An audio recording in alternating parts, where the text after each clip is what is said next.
Hello, and a very warm welcome to episode number 64 of Tuesdays at 2. This is a forum where I share my vast knowledge of executive career management to you, the viewer. And I have a wealth of knowledge gathered over the last 26 years. Each week is a different topic, and I want to share my really deep understanding today of further education. Is it valuable? So my name is Martin Buckland, and I call myself an executive career management practitioner. So I manage the careers of senior executives across the world and those who aspire to be business leaders.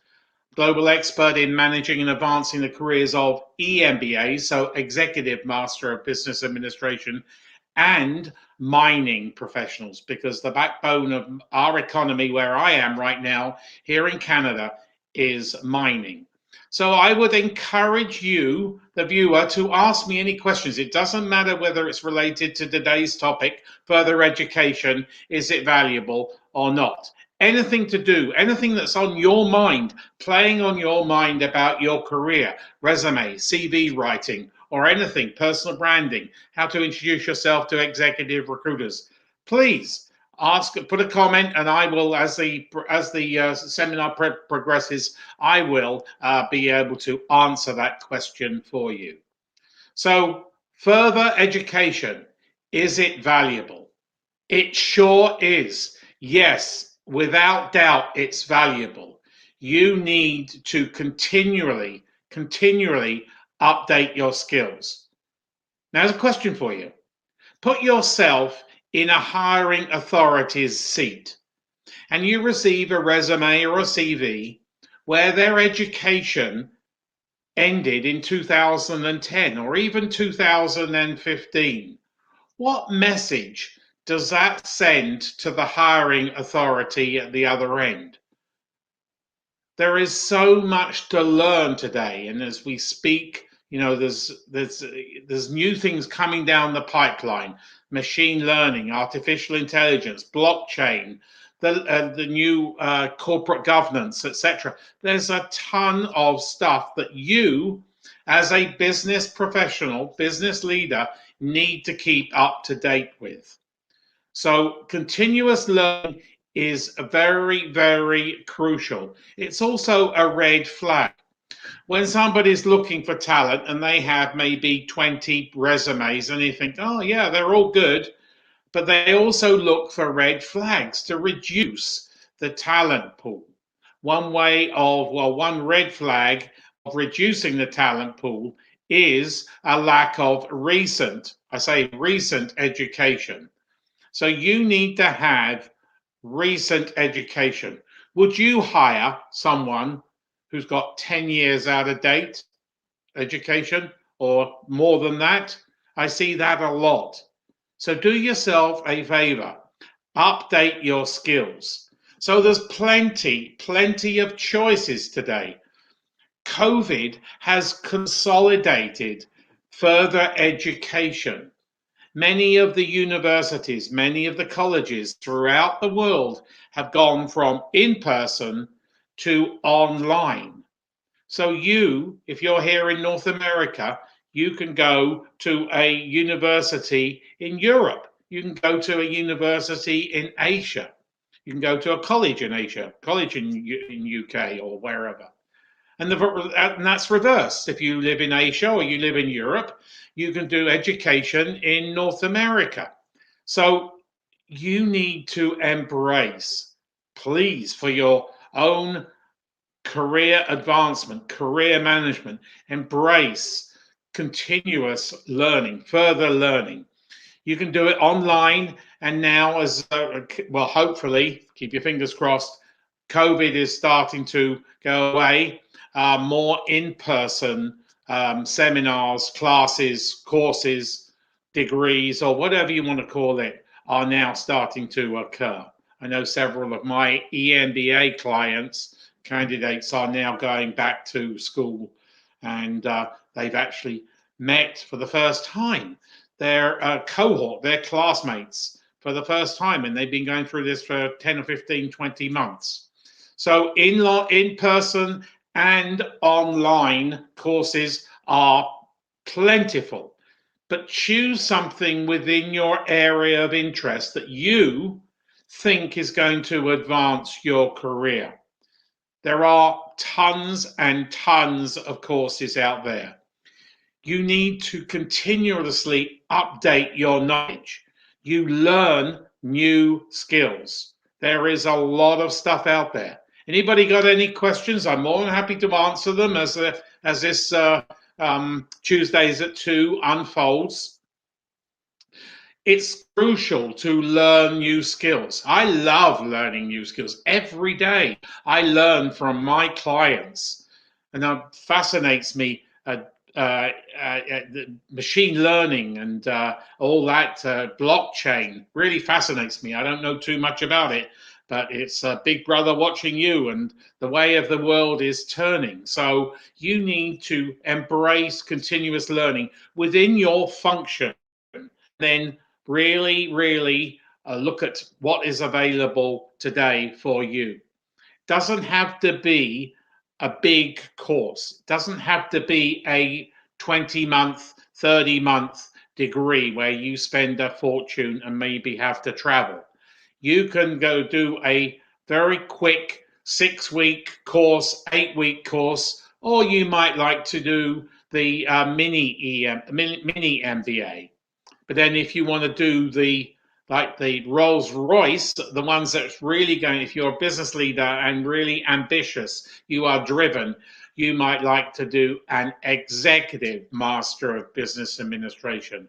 And I'm more than happy to tell you about the good programs, and there's lots of them out there that will meet your budget, your criteria for time and investment. So I'm more than happy to talk about EMBAs. There's MBAs galore as well. So you need to think about, well, where does my education fit? How much money have I got to spend? How much time can I give? So it's very important to update your skills, but look at the other side, the investment, both the time investment and the financial investment. If taking continuous education demonstrates a commitment to advancing your career. So don't just rest on your laurels and think that your accomplishments, your performance will help. Yes, that goes a terrific way, a really long way in advancing your career when somebody's making a decision on you. But if you've got more up-to-date, recent education, then that really helps. So think about the education that you've always wanted to take, and now it's probably at your doorstep and within your budget. So demonstrates a commitment to advancing your career plus your personal life. We always learn something. Doesn't have to be that degree. It also sharpens your competitive edge. When you enter a job search, you are always in a competition. Considered number one, a way of raising yourself from here all the way up to, I think we're having a problem with here. Sorry, I think we're having a problem with the internet connection. So up to the senior, up to the level is to take further education. The more you enhance the excitement, the engagement at the other end with the executive recruiter or the other hiring authority, the better it's going to be for you. Education always also helps you elevate the ladder, climb that ladder. If you have it in you that you want to be a CEO or any of the C-suite or vice president level, then education is going to bring you huge value. I love listening to my EMBA clients on what they've learned in their course. Yes, it's a brutal course, but the career advancement can be rapid after they've gained their EMBA. So it sharpens your competitive edge, allows you to climb the promotion ladder faster. So think about, well, what degrees, What certifications, what designations will help me get to where I want to in my career plan? Plus, it's a great networking opportunity. So you meet new people, maybe from around the world, who can bring you value. Remember, has a network, and that network can really expand just within your class environment. So think about networking within that environment too, because if you're doing it online, you're bound to get a list of your peers who's all doing it, maybe from different parts of the world, and expanding the network.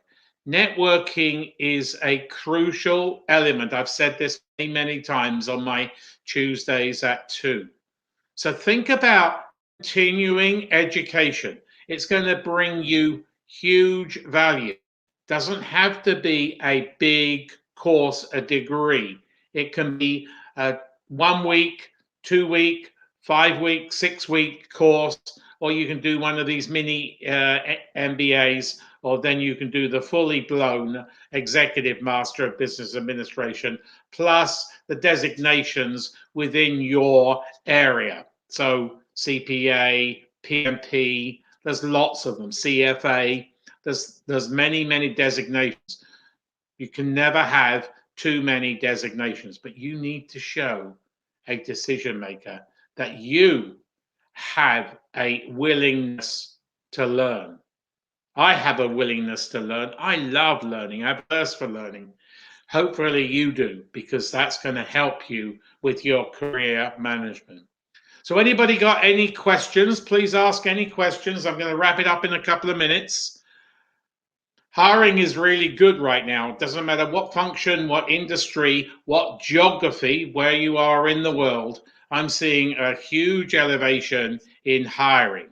So if you are really wanting to get up to the senior level, embrace what I've just talked about, education, but also plan and execute a job search supported by a dynamic resume, performance driven, ATS friendly resume, CV, and a dynamic, captivating LinkedIn profile. The more you put on your LinkedIn profile, the better it's going to be for you. It's Googled, and you don't want to have a skeleton LinkedIn profile. So anybody got any questions? I'm more than happy to offer anybody in this live or replay a free, no obligation resume critique. And please visit my YouTube channel, where I have a vast portfolio of videos talking about various aspects of career management, personal branding, resume writing, executive recruiters, how to manage your career, job search. The list goes on. So go and visit my YouTube channel and do me a favor, please subscribe. And if anybody wants a free, no obligation resume CV critique, I'm more than happy to help you. I'm going to wrap it up now. It's been a pleasure. Next week, let me just see what my topic is. I think it's a very interesting topic. What role does an executive recruiter have in my career? This is a question I get a lot. How to introduce yourself to an executive recruiter, how to embrace them, how to get them in your network. Very, very important. If you are ambitious, come back next week and listen to my take on how to utilize executive recruiters in your career management. So thanks for listening this week. It's a short Tuesday at 2, but hopefully you've gained some knowledge about why it is very, very important to have continuous education. The more education you have, the more will occur. It's a red flag if you don't have any education or recent education. So think about it. Go and look at all the catalogs of all the different universities and colleges online, and choose something that's going to bring you and your next employer value. Have a great week. I'm going to sign off now. No questions. That's good. So I'll see you next week, Tuesdays at 2, when we'll be talking about executive recruiters. So enjoy your week. Have a great